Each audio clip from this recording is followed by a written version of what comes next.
The police had cordoned off the organ loft by mid-afternoon, though Inspector Craddock made the decision to allow the preliminary examination to proceed at St. Michael's itself. The pathologist, a meticulous woman named Dr. Ashford, worked methodically through the evening while the village settled into the peculiar fever that only murder could ignite in a small English town. Dinner invitations were cancelled. Telephone lines hummed with speculation. The vicar's wife served tea to anyone who appeared in the rectory, which was nearly everyone. Miss Marple sat in her modest sitting room at Cherry Cottage, the evening edition of the Times folded neatly on her lap, though her eyes were fixed upon the gathering darkness beyond her window.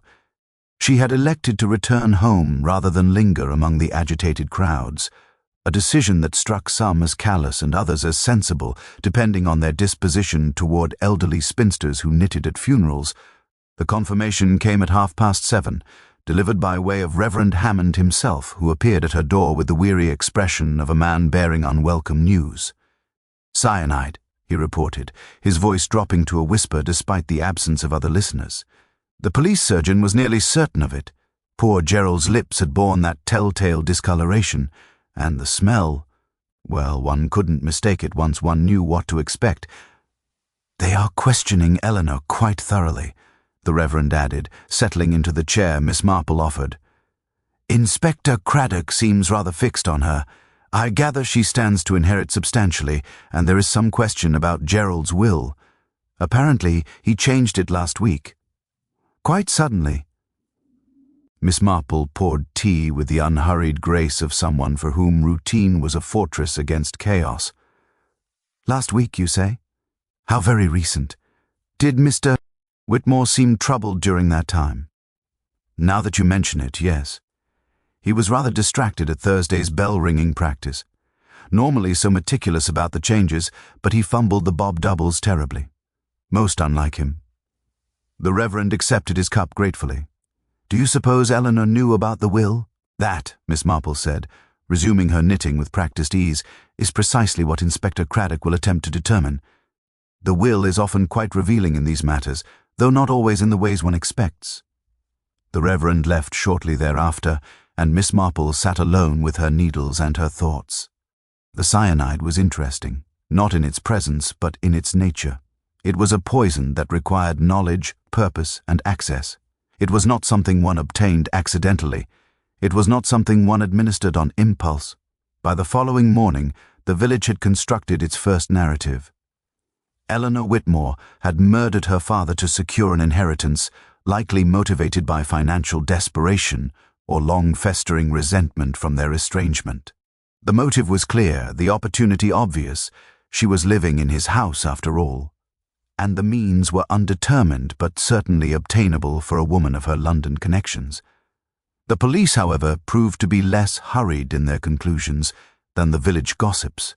Inspector Craddock spent the day conducting interviews with methodical precision, beginning with Eleanor herself, then moving through the various individuals who had access to the church, the bell ringers, the flower arrangers, the verger, and even Mrs. Pemberton, who had been cleaning the altar rails on Tuesday morning.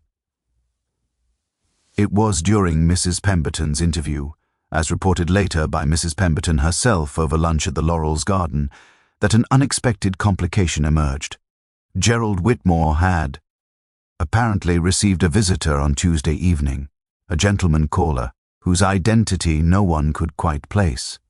Mrs. Pemberton had observed a car she didn't recognize parked outside the Laurels when she passed on her evening constitutional.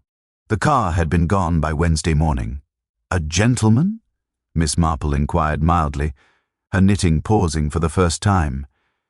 "Did she provide any description? Rather dark, apparently, and well-dressed." "Not from the village, certainly. Someone suggested he might have been one of Gerald's old university friends. He did mention once that he'd had friends visiting, though nothing came of it at the time. Rather curious, if you ask me, that Eleanor hadn't mentioned this visitor to the police." Miss Marple resumed her knitting, her needles finding their rhythm once more. "Inspector Craddock will undoubtedly ask her about it directly. In the meantime, it is perhaps worth considering that people often fail to mention the most obvious things, not from guilt necessarily, but from a more fundamental human tendency to avoid complication. Yet Eleanor's initial omission regarding the mysterious visitor proved to be precisely the sort of complication that changed an investigation's trajectory. When questioned directly, she admitted the gentleman was David Ashford, her own estranged husband, a name that produced immediate shock through the village, for Eleanor had always spoken of herself as divorced, never mentioning that the marriage remained technically intact, never revealing that her husband had appeared on her father's doorstep under cover of evening darkness. Why didn't she mention him? Mrs. Pemberton demanded, as though Miss Marple possessed insider knowledge of criminal psychology. Surely that looks dreadfully suspicious.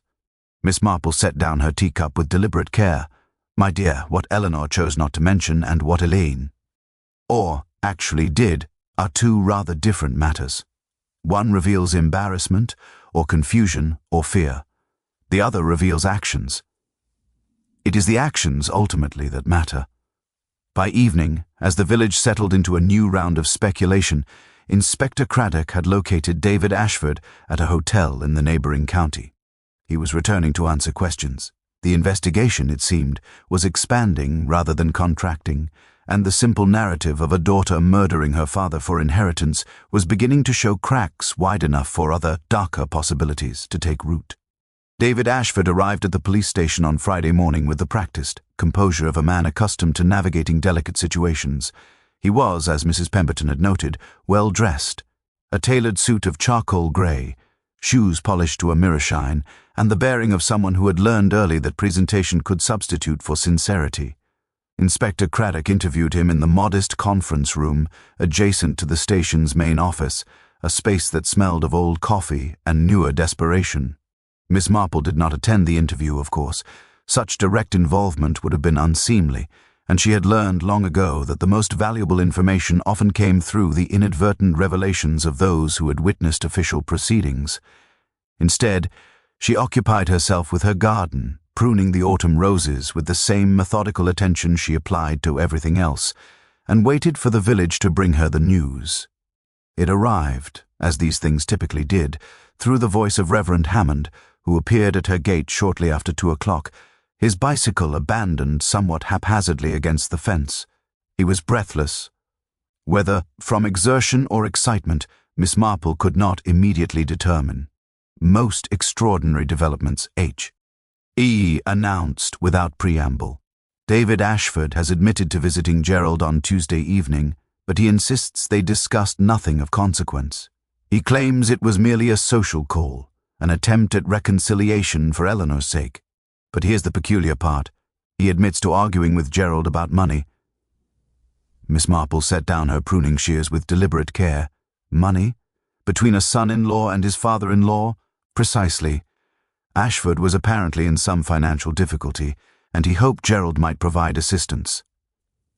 Gerald refused, quite firmly, according to Ashford's own account. They parted on poor terms. He claims he left the house at approximately 9 o'clock and drove directly back to his hotel. And is this account corroborated? The hotel manager remembers him arriving late that evening, though she cannot specify the exact time. Between 9 and 10:30, perhaps. The police are attempting to verify his movements more precisely, but there is a rather considerable window of opportunity unaccounted for. Miss Marple retrieved her basket and began gathering the pruned roses, considering this new information with the same care one might apply to a particularly complex knitting pattern. Tell me, Reverend, what is your assessment of Mr. Ashford? Beyond his present circumstances, what is your sense of his character? Reverend Hammond paused, clearly unprepared for such philosophical inquiry. He seems capable, ambitious, perhaps. Eleanor speaks of him rarely, but when she does, there is a certain bitterness in her voice. I suspect their marriage was not particularly happy. And Gerald? What was his relationship with Mr. Ashford before the estrangement? Cordial, I believe. They seemed to get on reasonably well in the early years. But families are complicated, aren't they? Something shifted between them, and Gerald became rather protecte. Of Eleanor. He mentioned once that he feared Ashford was not treating her properly. By evening, the village had revised its narrative entirely. The new theory suggested that David Ashford, desperate for funds and rejected by his father-in-law, had poisoned Gerald in a fit of rage, perhaps intending merely to frighten him into compliance. or perhaps calculating that Eleanor would inherit and prove more amenable to his financial demands. It was a theory that possessed a certain logical elegance, and it explained the mysterious visitor and Eleanor's curious omission of his visit.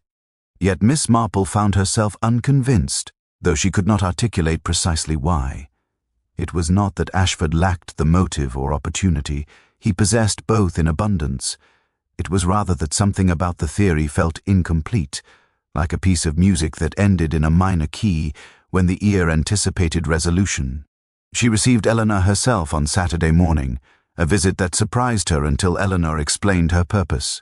The younger woman arrived with a tension in her shoulders that suggested she had been steeling herself for the encounter, and her opening words tumbled out with the desperation of someone who had rehearsed them repeatedly. "I wanted you to know that I did not poison my father," Eleanor said without preamble. "I understand that my omission regarding David's visit appears suspicious, and I understand that the police suspect him.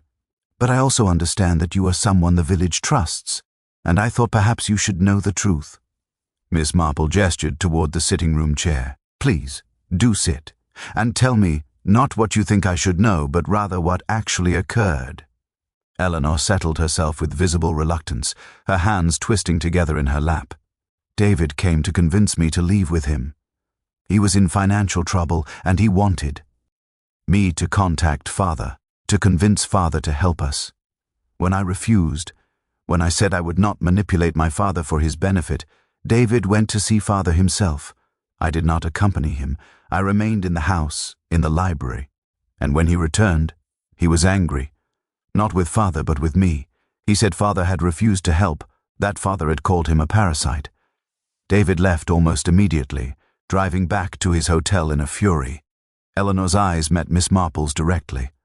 "I did not mention this because I was ashamed. My husband came to my childhood home to extort money from my father using me as leverage. It is hardly a detail one wishes to advertise." Miss Marple studied the younger woman carefully, noting the genuine distress, the authentic shame. "And what time was this, precisely?" "He arrived at approximately 8 o'clock. He left by 8:30. I am certain of the time because I checked the clock when I heard him drive away." The discrepancy hung between them like a silk thread, almost invisible but undeniably present. If Eleanor spoke truthfully, David Ashford had left the Laurels by 8:30, which meant he had ample time to return to his hotel by 9 o'clock, which meant his movements were not the window through which guilt could be established, which meant the investigation had just become considerably more complex than anyone had yet acknowledged. After Eleanor departed, Miss Marple sat in her sitting room with a pot of tea growing cold beside her, her knitting needles moving with mechanical precision while her mind traversed the architecture of the crime with the care of an archaeologist examining an ancient temple. The discrepancy Eleanor had mentioned was indeed significant, but not in the way the young woman clearly believed. If David Ashford had departed the Laurels by 8:30, he could not have administered the cyanide to Gera. LD after 9 o'clock. Yet the Reverend Hammond had seen Gerald at 7 in the morning on Wednesday, suggesting the poisoning must have occurred sometime Tuesday evening or very early Wednesday morning. The question was not whether Ashford could have done it, but rather whether he actually had. By Sunday morning, Inspector Craddock had apparently reached his own conclusions. He arrived at St. Michael's Church just as the congregation was settling into the pews, his appearance causing a palpable shift in the collective attention of the assembled villagers. He did not attend the service. Instead, he stood in the vestry with Reverend Hammond, his expression suggesting he bore news that would not improve anyone's Sunday. After the service, the confirmation came swiftly through the village's efficient communication channels. David Ashford had been arrested on suspicion of murder. The evidence, as reported by those who claimed to have heard fragments of police radio conversations, included his financial motive, his presence at the Laurels on the evening of the crime, and what Inspector Craddock apparently considered sufficient circumstantial evidence to warrant detention pending formal charges. Miss Marple accepted this news with her customary equanimity, though she made a point of visiting the police station on Monday morning with a basket of homemade Victoria sponge cake, ostensibly as a gesture of support for the burdened officers, though in reality to observe the subtle shifts in Inspector Craddock's demeanor that might reveal his true certainties. He accepted the cake with gratitude and allowed her 5 minutes of conversation, during which Miss Marple asked seemingly innocent questions about the technical aspects of cyanide poisoning. How quickly did it act? Could it be administered in food or drink without detection? What quantity would be required to ensure death? "Why, you have a curious mind, Miss Marple," Craddock observed, though not unkindly. "Merely the curiosity of someone who has read rather too many mystery novels," she replied with a self-deprecating smile. "But I confess I find the logistics of this particular crime somewhat puzzling. The poison must have been administered on Tuesday evening, yet no one observed Mr. Ashford entering the Laurels with any substance that might contain cyanide. He could hardly have hidden a bottle of poison in his pocket without risk of discovery, could he?" Craddock shifted slightly. "People are often less observant than they believe themselves to be." "Indeed they are," Miss Marple agreed, "which is precisely why I find myself wondering whether Eleanor Whitmore might have inadvertently overlooked something during her encounter with her husband. Young people in emotional distress often fail to notice the details that might seem obvious to a calmer observer." She left shortly after, leaving Craddock with his cake and, she suspected, considerably more doubt than he had possessed upon her arrival. By Monday afternoon, that doubt had apparently spread through the investigative team like a contagion. Inspector Craddock appeared at the Laurels and requested to interview Eleanor once more, this time with particular attention to the minutiae of her conversation with David Ashford. What precisely had he worn? Had he carried a bag of any kind? Had she observed him handling any objects, a glass, a cup, food of any sort? Eleanor's responses, as relayed through the village's efficient gossip network, proved increasingly interesting. Yes, she recalled now that David had carried a leather satchel. He had removed a folder from it, documents related to his business troubles, he had said. She had not observed him handling food or drink, though he had asked for water when he first arrived, and she had obtained a glass from the kitchen. Did he drink the water? Craddock had apparently pressed. "Not that I observed. He set it aside on the hall table and seemed to have forgotten about it entirely when he left in anger." The implication hung in the air like morning fog. If David Ashford had not drunk water in Eleanor's presence, who was to say what he had planned to do with it? Had he intended to leave it for Gerald to discover? Had he planned some other method of administration that Eleanor's presence had forced him to abandon?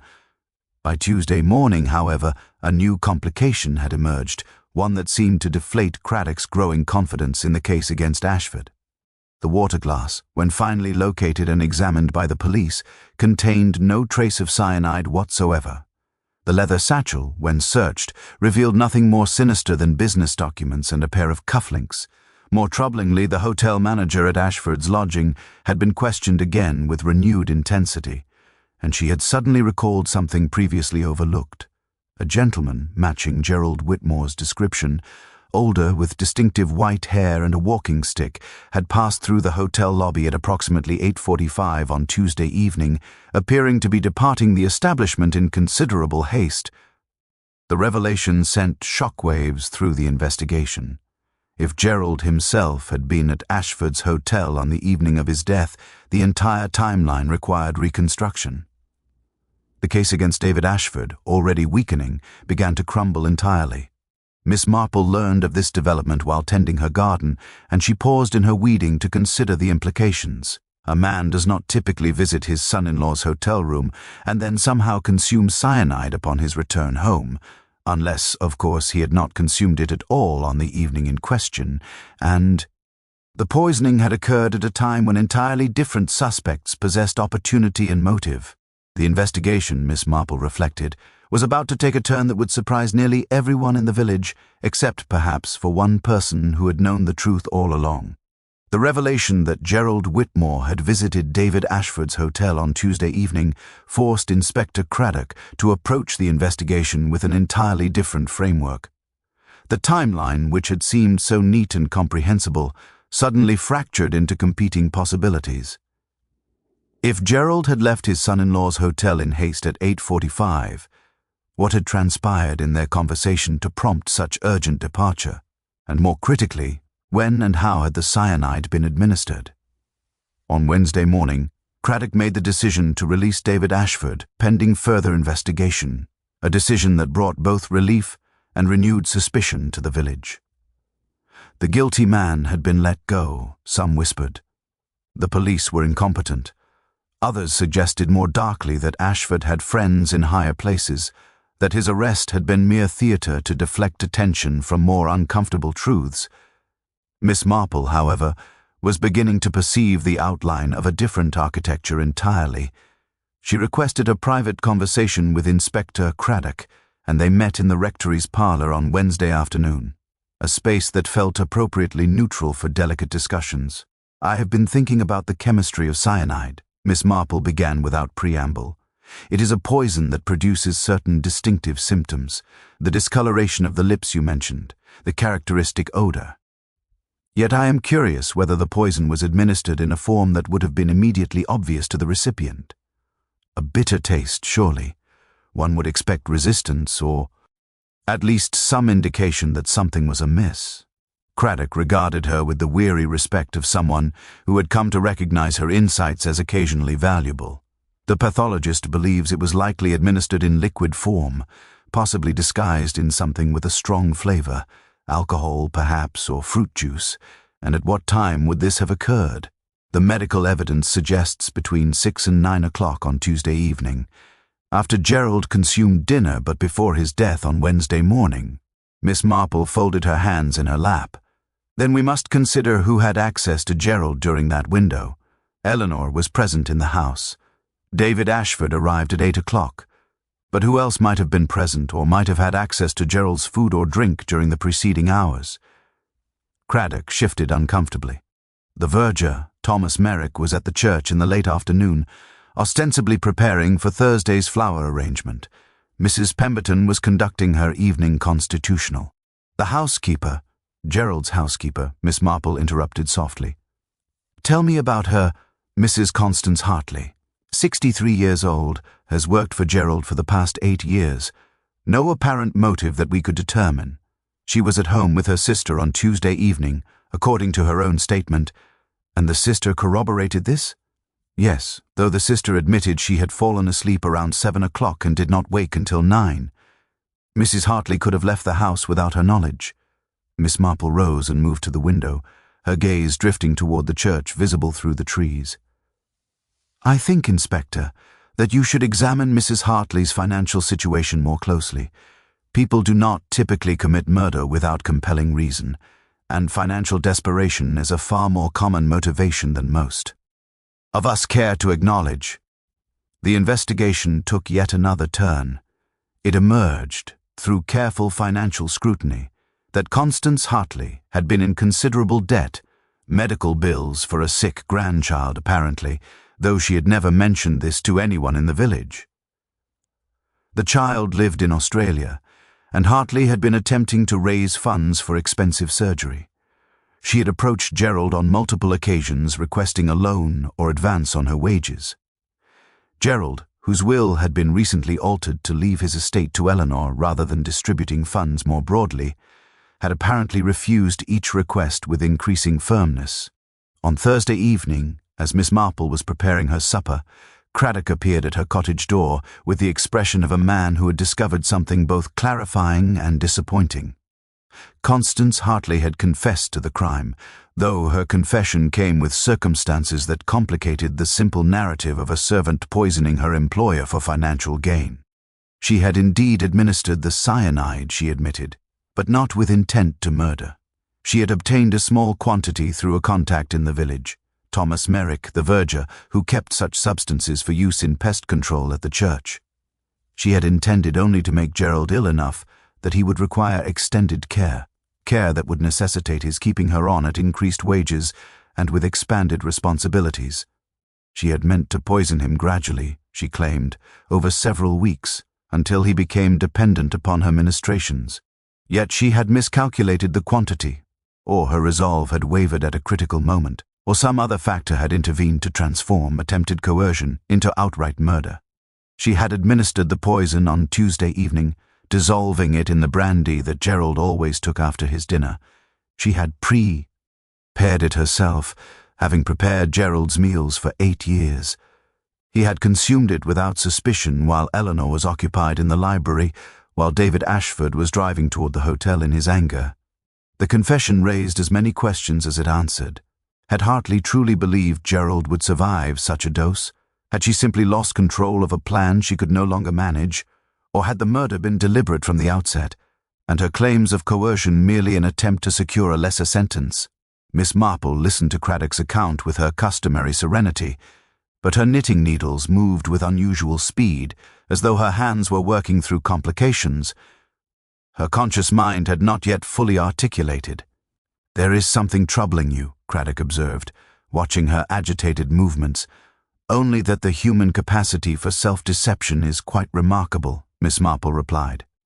"Mrs. Hartley has constructed a narrative in which she is guilty of a lesser crime than she actually committed. Whether she will maintain that narrative, or whether the reality of her situation will eventually force her to confront the full truth of her actions, that remains to be seen." The confession of Constance Hartley should have brought closure to the investigation, yet Miss Marple found herself unable to achieve the satisfaction that typically accompanied the resolution of a mystery. It was not that she doubted Hartley's guilt. The evidence was substantial, the motive plausible, the opportunity undeniable. Rather, it was that something about the confession itself possessed a quality of performance, as though Hartley had learned her lines with meticulous care, and was now delivering them to an audience she hoped would be sufficiently moved to grant her mercy. By Friday morning, doubt had apparently infected Craddock as well. He appeared at Miss Marple's cot. Age, once more. This time, with the disheveled appearance of a man who had spent the night reviewing case files and finding inconsistencies where he had anticipated only confirmation.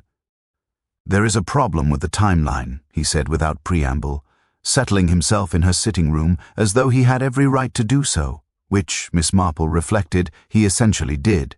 "Hartley claims she prepared the poisoned brandy at approximately 6 o'clock, just before Gerald arrived home from his walk. She says she placed it in his study, where he kept his decanter. But the cook, the woman who worked part-time at the Laurels on Tuesdays, insists she was in the study at 6:15 preparing a fire for the evening, and she observed no brandy glass on Gerald's desk."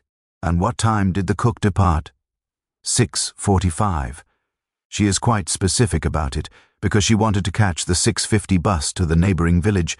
Miss Marple set down her knitting with the precision of someone placing a vital piece into a completed puzzle.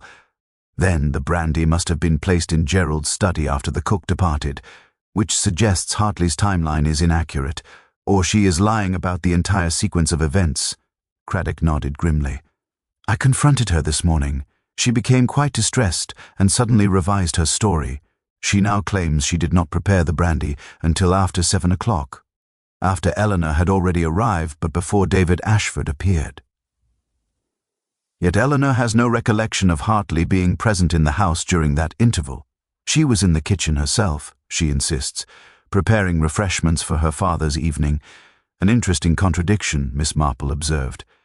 "It suggests either that Eleanor is mistaken about when she was in the kitchen, or that Hartley's revised timeline is equally fabricated. Tell me, Inspector, what was Hartley's dem? Enor when you confronted her about the discrepancy, frightened, and something else, something I cannot quite identify. Relief, perhaps? As though the exposure of her falsehood was somehow preferable to the lie itself." Miss Marple resumed her knitting, her needles resuming their meditative rhythm. "Then I suspect Mrs. Hartley may be protecting someone whose presence at the Laurels during the critical hours she cannot acknowledge without exposing a confidence or implicating a person she believes deserves protection." This observation sent Craddock back to the Laurels with renewed urgency, accompanied this time by a heightened awareness of what the absence of information might reveal.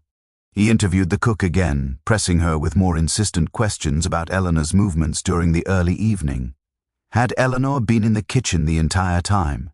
Had she stepped outside? Had she received any visitors Miss Marple might have missed in her initial statement? The cook, a middle-aged woman named Margaret Collins, eventually recalled something previously overlooked. Eleanor had indeed stepped outside briefly, at approximately 6:30, to receive a visitor at the garden gate. The visitor was a man, Margaret hadn't recognized him, but he appeared to be someone of Eleanor's own generation, well-dressed and agitated. They had spoken for perhaps 10 minutes in hushed tones before Eleanor had ushered him away and returned to the house. "Did she mention this visitor to you?" Craddock pressed. Margaret shook her head. She seemed upset afterward, but she didn't say anything about who he was or what he wanted. I assumed it was private business and didn't inquire further. The revelation created an entirely new dimension to the investigation. If Eleanor had received an unidentified visitor at 6:30 on Tuesday evening, a time when the kitchen was ostensibly our location, then her movements during the critical window were suddenly far less certain than she had claimed. More critically, the identity of this mysterious visitor became paramount. Miss Marple received a visit from Eleanor herself that afternoon, and she found the younger woman in a state of considerable distress. Eleanor's composure, so carefully maintained throughout the investigation thus far, had fractured entirely, leaving behind only raw anxiety and a desperate need to explain. The visitor was a man named Richard Hartwell, Eleanor confessed without preamble. He was my father's business partner from years ago. They had a falling out approximately 15 years ago, something to do with money and a woman. I never knew the full details, but father would not discuss it. Richard appeared at the gate quite unexpectedly on Tuesday. He said he had heard father was ill and wanted to reconcile. He seemed genuine, and I thought perhaps it would be good for father to reconnect with an old friend. "And did you mention this visit to your father?" "No. I intended to, but David arrived almost immediately after Richard left, and then everything became so complicated with the argument and David's departure. By the time the evening had settled, I simply forgot to mention it.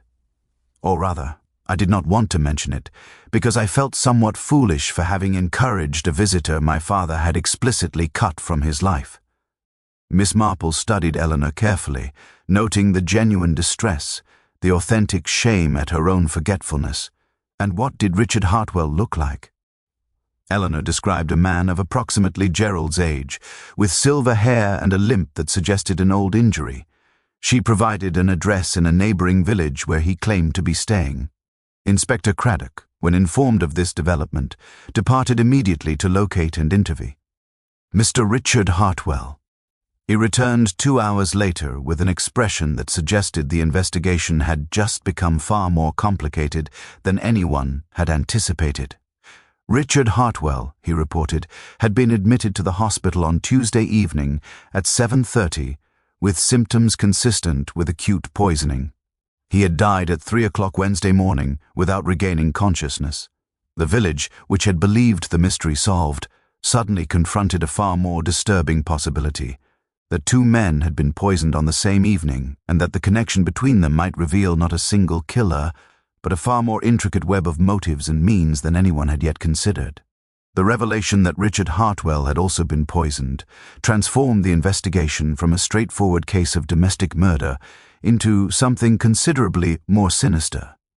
Inspector Craddock's initial assumption that Hartwell might have been poisoned by Gerald himself in some act of revenge collapsed almost immediately when the autopsy revealed that Hartwell had consumed cyanide at approximately 6 o'clock on Tuesday evening, nearly an hour before Gerald had taken his own fatal dose. The implication was staggering. Someone had poisoned both men on the same evening, using the same method, with what appeared to be calculated precision. The question was no longer whether Constance Hartley had acted alone, but whether she had acted at all, or whether her confession had been an attempt to shield someone far more guilty. Miss Marple received Inspector Craddock at her cottage on Saturday morning, and she found him in a state of barely contained frustration. He paced her sitting room like a caged animal, his composure fragmenting under the weight of complications he could not yet reconcile into coherence. "Hartley insists she poisoned only Gerald," he reported. "She denies any knowledge of Richard Hartwell, any involvement in his death. Yet both men died from cyanide poisoning administered on the same evening. Either we have 2 separate poisoners working independently, or Hartley is lying about the scope of her crimes. Or Miss Marple suggested quietly. Someone else poisoned Richard Hartwell and deliberately allowed Mrs. Hartley to be blamed for both crimes, knowing that her confession regarding Gerald would obscure the true identity of Hartwell's killer. Craddock stopped pacing. "You believe someone deliberately framed Hartley?" "I believe," Miss Marple said, resuming her knitting with deliberate calm, "that we must consider the possibility that Gerald Whitmore's death and Richard Hartwell's death were not, in fact, connected by a single hand. Two separate motives, two separate opportunities, two separate poisoners, each believing themselves to be acting alone, each unaware that their actions would be discovered as part of a larger pattern." The theory, while more complex, possessed a certain logical elegance that appealed to Craddock's investigative sensibilities.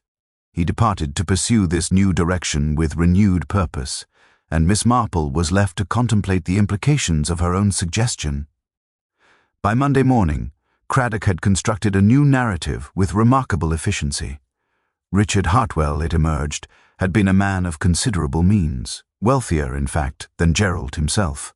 His estrangement from Gerald had been caused not by a simple business dispute, but by a woman named Catherine Ashford, David's mother, who had been engaged to Hartwell when she had suddenly abandoned him to marry David's father. The marriage had been unhappy and Catherine had died 15 years ago, the same year that Richard and Gerald had ceased their friendship. Richard had apparently spent the intervening years harboring resentment toward both men, Gerald for his complicity in the affair, and David's father for stealing the woman Hartwell had loved. When Richard learned that David's father had died some years previously, he had begun to contemplate revenge against the remaining members of the family. His appearance at Gerald's gate on Tuesday evening was not, as Eleanor had believed, a gesture of reconciliation, but rather a final reconnaissance before executing some darker plan. Yet before Richard could act, he himself had been poisoned, by someone who had reason to wish him dead, by someone who understood his intentions and moved to prevent them. The question was who possessed both the knowledge and the motive to eliminate Richard Hartwell. The answer, when Craddock finally uncovered it through painstaking interviews and financial records, was both unexpected and entirely logical. Thomas Merrick, the verger who had provided Constance Hartley with the cyanide, had been Richard Hartwell's illegitimate son, a fact known only to the two of them and to Richard's solicitor. Richard had recently altered his will, intending to leave his entire estate to Thomas, but he had simultaneously begun to exhibit signs of remorse about his vendetta against Gerald.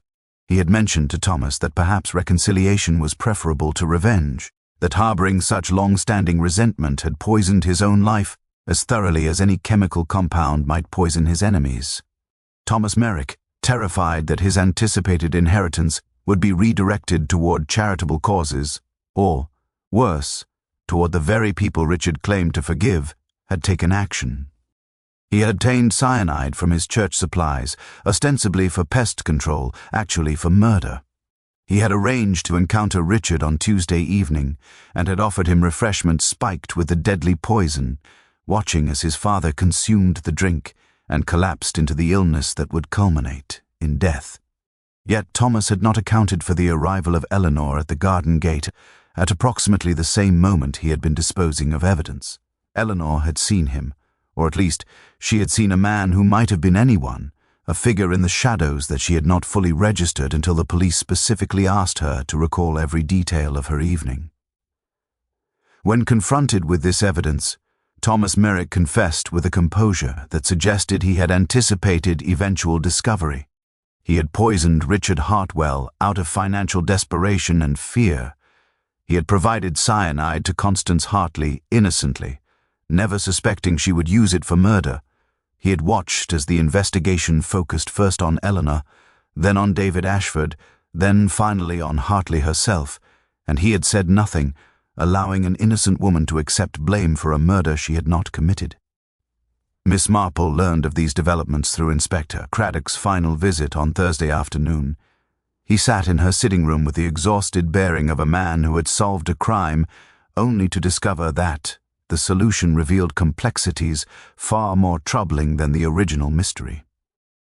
Constance Hartley would be released. She had poisoned Gerald, certainly, but her crime was now contextualized as part of a larger pattern involving two separate poisoners and two separate deaths, "I believe," Craddock said quietly, "that you perceived the outline of this truth considerably earlier than I did. How did you know to suspect multiple poisoners?" Miss Marple set down her knitting. "Because human nature, Inspector, rarely arranges itself into the neat patterns we prefer. People commit crimes for distinct reasons, acting independently even when their actions appear to form a pattern. The village assumed a single killer because that assumption was simpler than contemplating the possibility that multiple people might, by coincidence, resort to the same method of murder on the same evening. But coincidence, while rare, is not impossible. And sometimes the simplest explanation for apparent complexity is not that the complexity is intentional, but merely that life is far messier than our minds wish to acknowledge." The formal conclusion of the investigation brought a peculiar silence to the village, as though the collective exhale following weeks of speculation and uncertainty had left everyone momentarily breathless. The newspapers had moved on to fresher scandals. The London reporters who had descended upon the quiet parish had departed in pursuit of more sensational stories. Yet St. Michael's Church remained conspicuously empty of its organ music, an absence that seemed to reverberate through the village like a persistent minor note. On the following Sunday, Miss Marple attended services and found the sanctuary occupied by a substitute organist from the neighboring parish, a competent but uninspired musician who played the hymns with technical precision, but without the emotional depth that Gerald Whitmore had brought to even the most familiar melodies. The congregation seemed subdued, as though the absence of Gerald's artistry had somehow diminished the spiritual experience they had come to expect. After the service, Reverend Hammond lingered in the vestry with Miss Marple, his expression troubled in a way that suggested the resolution of the criminal investigation had not brought him the comfort he had anticipated. "I keep thinking about Dadawo." "It might have been," he confessed, his hands fidgeting with the altar cloth. "If I had been more attentive to Gerald's troubles, if I had recognized his desperation regarding the cyanide, if I had somehow intervened earlier, perhaps none of this would have occurred. 2 men dead, Thomas Merrick's life ruined, Eleanor's future compromised by association with this tragedy, all of it preventable, had anyone possessed the wisdom or insight to see what was truly happening." Miss Marple regarded the Reverend with the gentle firmness of someone who had long experience with the particular guilt that afflicted those who worked in service to others. "Reverend Hammond, you are attributing to yourself powers of perception that would require you to read minds and predict the future with perfect accuracy. The human capacity for self-deception is remarkable precisely because it so thoroughly obscures the truth from even the most attentive observers. Gerald did not announce his desperation. Thomas Merrick did not confess his resentment. Constance Hartley did not acknowledge her financial crisis. They each constructed narratives about their circumstances that allowed them to function within the village without revealing the full extent of their turmoil. "Yet you perceived what I could not," Hammond said quietly. "You identified the truth where I saw only surfaces." "I perceived patterns," Miss Marple corrected, "the same patterns I have observed in human nature throughout a long life. I did not possess special insight into Gerald's mind or Thomas's heart. I merely recognized the architecture of desperation when it presented itself, because I have seen that architecture, replicated in village after village, crisis after crisis." The conversation lingered in Miss Marple's mind as she returned to Cherry Cottage, and she found herself contemplating the uncomfortable reality that her participation in the investigation had not prevented the tragedies that had unfolded. She had identified the truth, certainly, but only after Gerald and Richard Hartwell were already dead, after Thomas Merrick had already committed the act that would destroy him. Knowledge, she reflected, was not prevention. Understanding human nature did not grant one the power to alter its darker impulses. Eleanor Whitmore appeared at Miss Marple's cottage on Thursday afternoon, her appearance markedly changed from their previous encounters. The careful composure had been replaced by something that resembled genuine grief, as though the resolution of the investigation had finally permitted her to process the reality of her father's death rather than the distraction of being a murder suspect. "I have been offered the opportunity to sell the laurels and relocate to London," Eleanor said without preamble. My father's will, now that the legal complexities have been resolved, provides me with sufficient funds to establish a new life entirely separate from this village and its memories. I wanted to thank you for your assistance, and to ask," she paused, struggling with vulnerability, "to ask whether you believe I am correct in choosing to leave."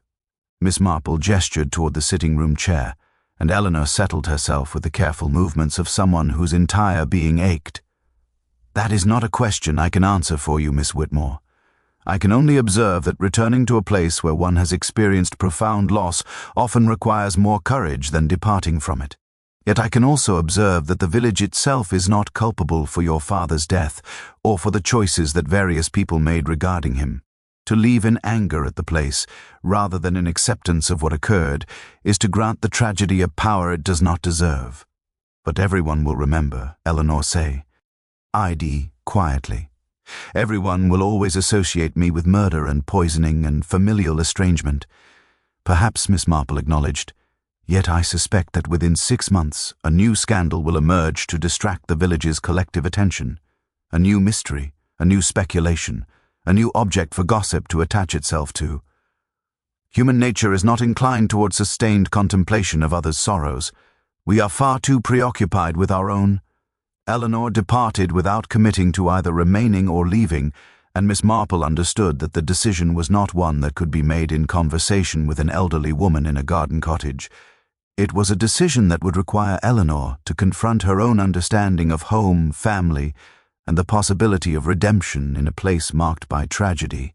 Constance Hartley, released from police custody once Thomas Merrick's role in Richard Hartwell's death had been established, resigned from her position at the Laurels and departed the village to live with her sister in Cornwall.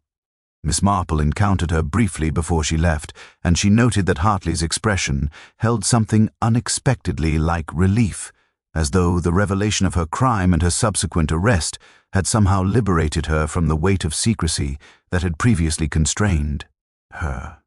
David Ashford returned to London without Eleanor, their marriage apparently concluded not by any dramatic confrontation, but merely by the mutual recognition that estrangement was preferable to continued pretense.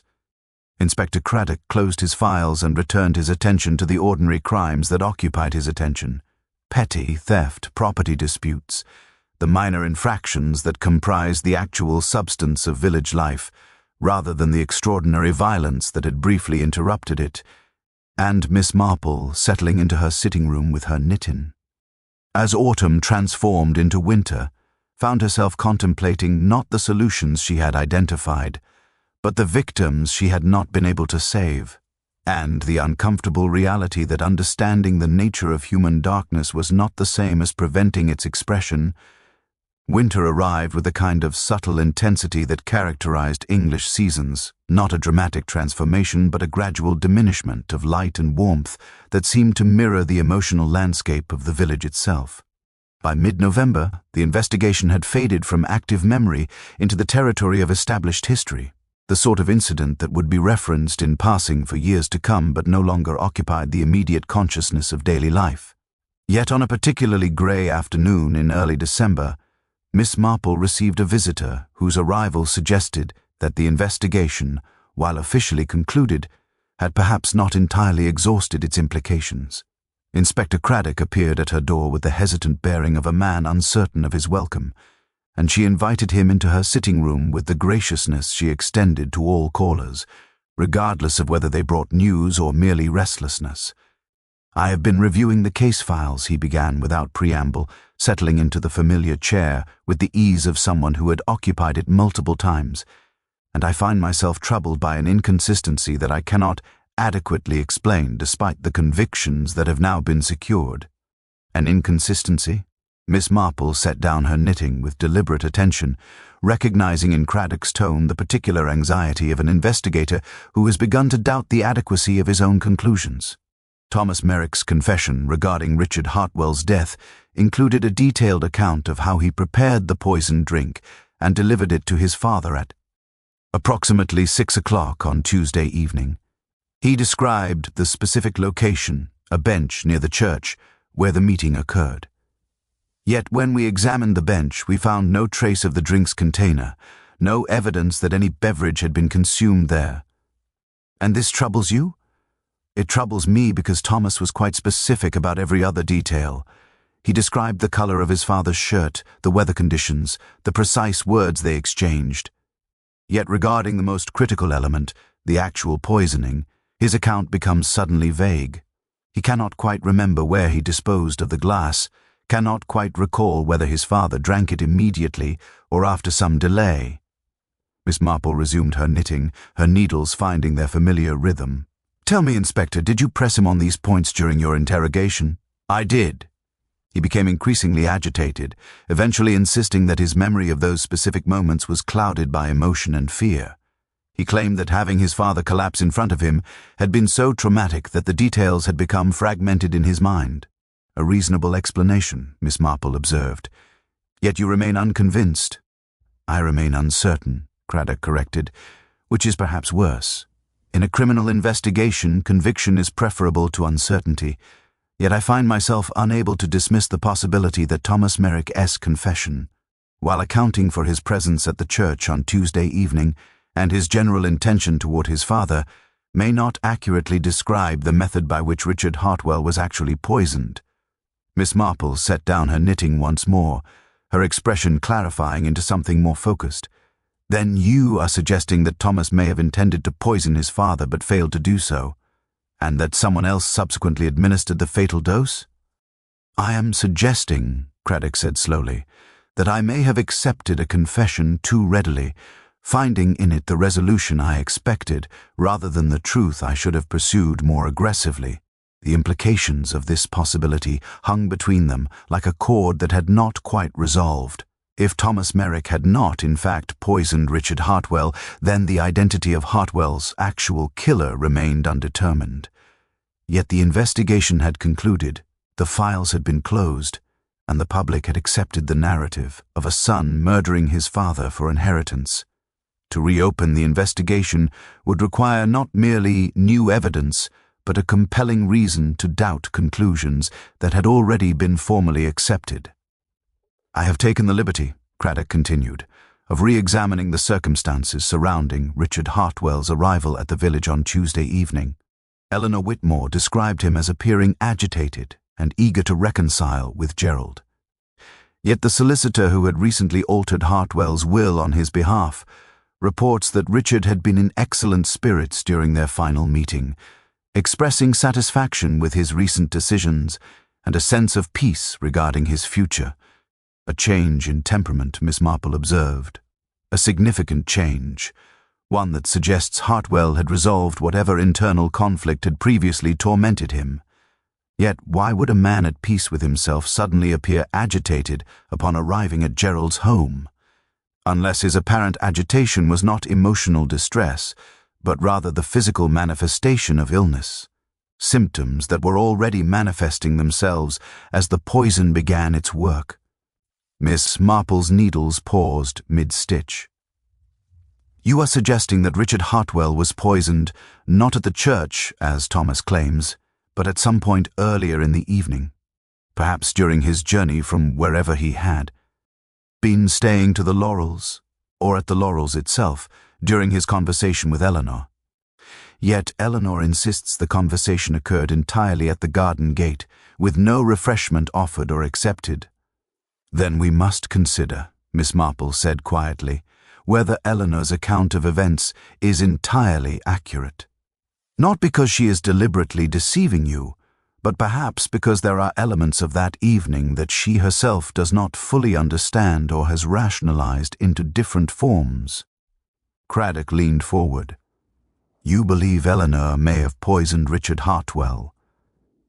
"I believe," Miss Marple said with deliberate care, "that we should examine her circumstances with more critical attention than the investigation has thus far employed. She was estranged from her father. She was unhappily married. She stood to inherit his estate only if he died without altering his will. She had the opportunity to observe Thomas Merrick providing cyanide to Constance Hartley. Had she been observing the church grounds on the day he obtained it?" "I have no evidence of that," Craddock said slowly. "Nor did you have evidence of Thomas actually poisoning Richard Hartwell until he confessed. Yet you accepted that confession without the corroborating details that typically accompany a genuine account of murder. The conversation continued into the evening, and by the time Craddock departed, he carried with him not answers but rather a framework for pursuing questions that the conclusion of the investigation had previously rendered unnecessary. Miss Marple returned to her knitting, and she found herself contemplating the uncomfortable reality that mysteries, once they achieved resolution, often concealed deeper mysteries beneath their surfaces, truths that might be glimpsed only by those willing to doubt the adequacy of their own conclusions. The re-examination of Eleanor Whitmore. E's circumstances proceeded with the careful deliberation of an investigation that had ostensibly concluded but could not quite accept the finality of its own conclusions. Inspector Craddock spent the following week conducting interviews that seemed, on their surface, to be merely routine follow-ups, questions that had been asked before but now carried an entirely different weight of suspicion. Eleanor, when Craddock requested a second formal interview, displayed a wariness that had not been present during their previous exchanges. She arrived at the police station accompanied by a solicitor, a detail that suggested she had anticipated the possibility of her circumstances being reconsidered rather than merely revisited for clarification. "I understand you wish to discuss my conversation with Richard Hartwell in greater detail," Eleanor said, her tone carefully neutral. "I have already provided a complete account of that evening." "Indeed you have," Craddock replied, his manner adopting the particular gentleness that typically preceded accusation. "Yet I find myself with certain questions regarding the specifics. You stated that your conversation with Mr. Hartwell occurred entirely at the garden gate. Is that accurate?" "It is." "And you offered him no refreshment whatsoever? No tea, no water, no brandy or other spirits?" Eleanor's solicitor placed a restraining hand on her arm, but she waved it away with a gesture that suggested either confidence or recklessness. "He did not ask for refreshment. The conversation was brief and emotionally charged. He had come to speak with my father, not to be entertained. Yet you have described him as appearing agitated during this conversation. Can you elaborate on the nature of his agitation?" "He was anxious about reconciling with father, about whether father would receive him after so many years of estrangement. It was entirely natural that he would be nervous." Craddock pressed further, his questions circling Eleanor with the methodical precision of a prosecutor building a case. Had she observed Richard Hartwell consuming anything before arriving at the gate? Had she accompanied him anywhere beyond the immediate garden area? Had she made any comment to him regarding the cyanide that had so recently been discovered at the Laurels? Eleanor's answers remained consistent, yet her composure began to fray at the edges. She shifted in her seat, her hands clenched and unclenched. By the time Craddock concluded the interview, Eleanor's solicitor was visibly satisfied with the apparent lack of evidence against his client, yet Eleanor herself seemed somehow diminished, as though the interrogation had extracted something from her beyond mere answers. Miss Marple learned of these developments through Craddock's evening visit, and she noted with particular interest that he seemed neither satisfied nor disappointed by Eleanor's responses. He was, she recognized, in that peculiar state of investigation where multiple possibilities remained viable and the evidence supporting any single conclusion remained frustratingly inadequate. "She did not poison Richard Hartwell," Miss Marple said, before Craddock could articulate his own doubts. "You are certain of this?" "I am certain that if Eleanor had poisoned Richard Hartwell, her response to your questioning would have been markedly different. A guilty person either maintains rigid consistency in their account, as Thomas Merrick did regarding his fabricated details, or they become increasingly incoherent as their prepared narrative fractures under pressure." Eleanor became emotionally agitated, but her account never wavered. "That suggests she is telling the truth as she understands it." "Then who poisoned Richard Hartwell?" Craddock demanded with the frustration of S. Omion, who had believed the investigation, concluded only to discover it had scarcely begun in any meaningful sense. "That," Miss Marple said quietly, depends upon understanding what Richard Hartwell actually did on Tuesday evening before his conversation with Eleanor. He arrived at the village with specific intentions that Eleanor has accurately described as agitated. Yet by his own solicitor's account, Richard had recently achieved peace regarding those intentions. The discrepancy suggests that something occurred during his journey to the Laurels that altered his emotional state or his physical condition. You believe he was poisoned before arriving at Eleanor's garden gate. I believe it is a distinct possibility that deserves investigation. Where did Mr. Hartwell come from on Tuesday evening? Where had he been staying? Who had he encountered during the hours preceding his arrival at the Laurels? The question sent Craddock backward through the investigation's timeline to details that had been established but not thoroughly examined. Richard Hartwell had been staying at the George Inn, approximately 3 miles from the village. The proprietor, a man named William Fletcher, confirmed that Hartwell had departed in the late afternoon, stating his intention to visit an old acquaintance. He had not specified whom, and Fletcher had not inquired further. The investigation into Hartwell's afternoon movements revealed a curious gap, approximately 2 hours during which no one could account for his whereabouts. He had left the inn at 4 o'clock and had not arrived at the Laurels until after 6. Where had he spent those 2 hours? Whom had he encountered? It was Reverend Hammond, speaking casually to Miss Marple after Sunday services, who provided the crucial information. He mentioned that Thomas Merrick had been acting quite strangely during the week preceding the poisonings, distracted during his verger duties, frequently absent from the church. Most peculiarly, Thomas had requested access to the church records on Tuesday afternoon, claiming he needed to verify certain historical details about the building.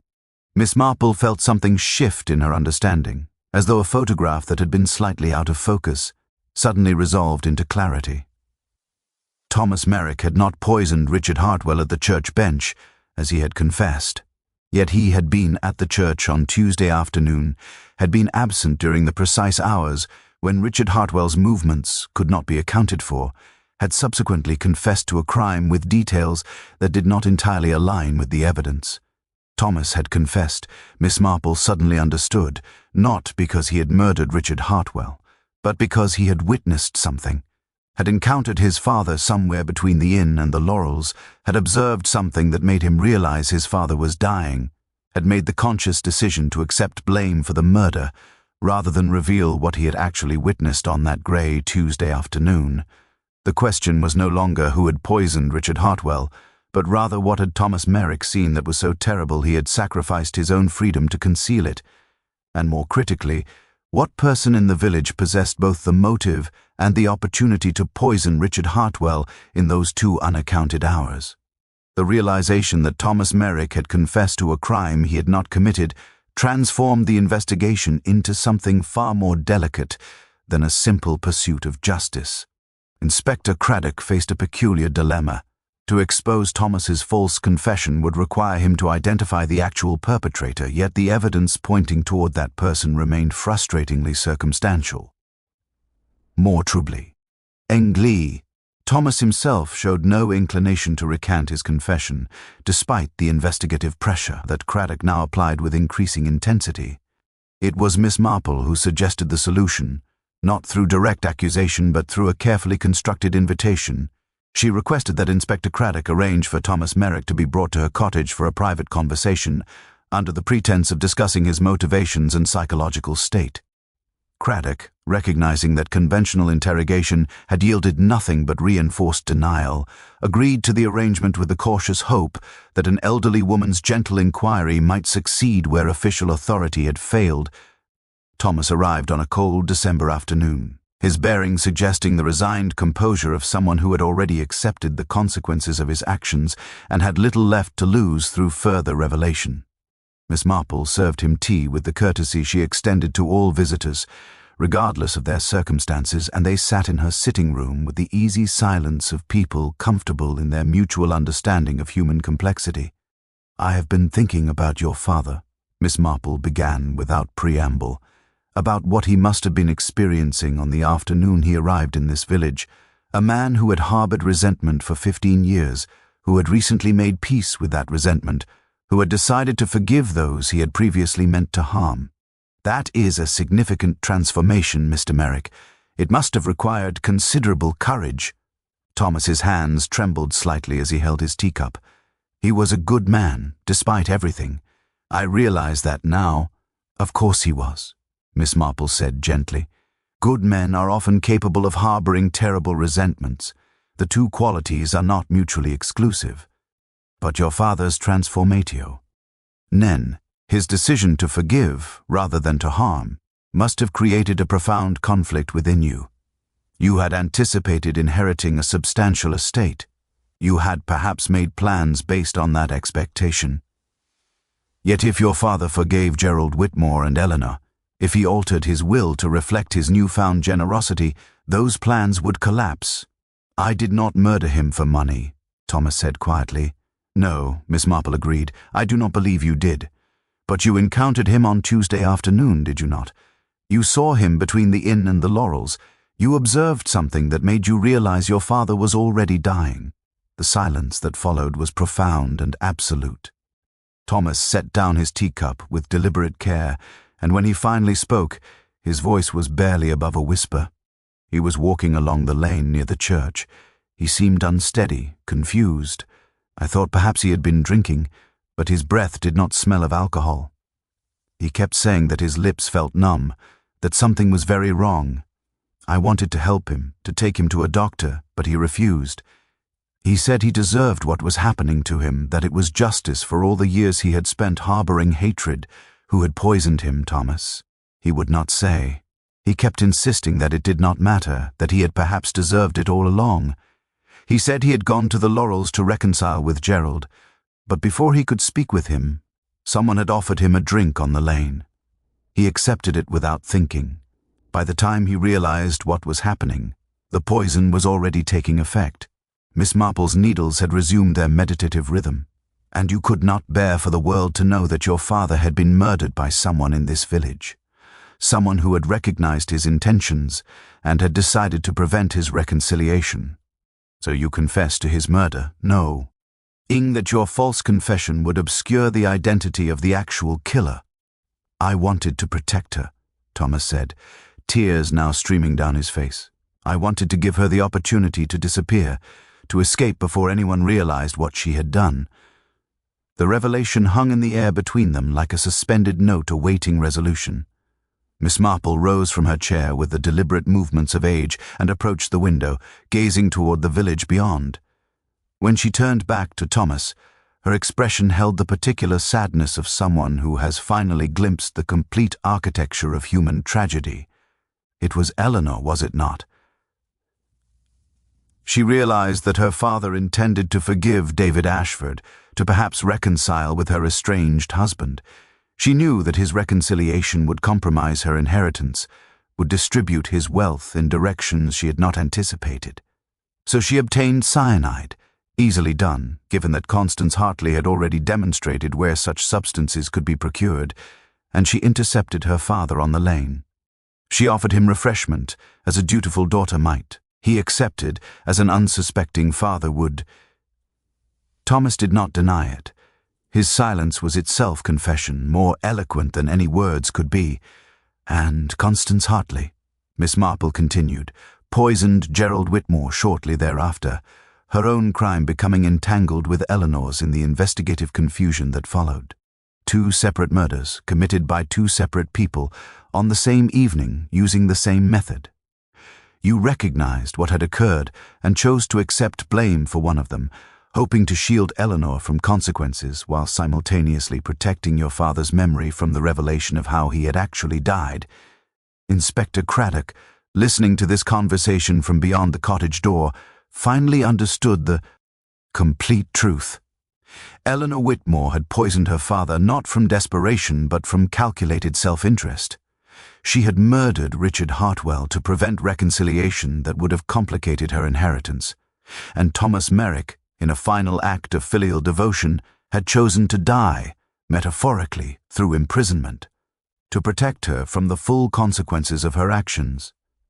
Justice, Miss Marple reflected, was often far more complicated than the simple application of law.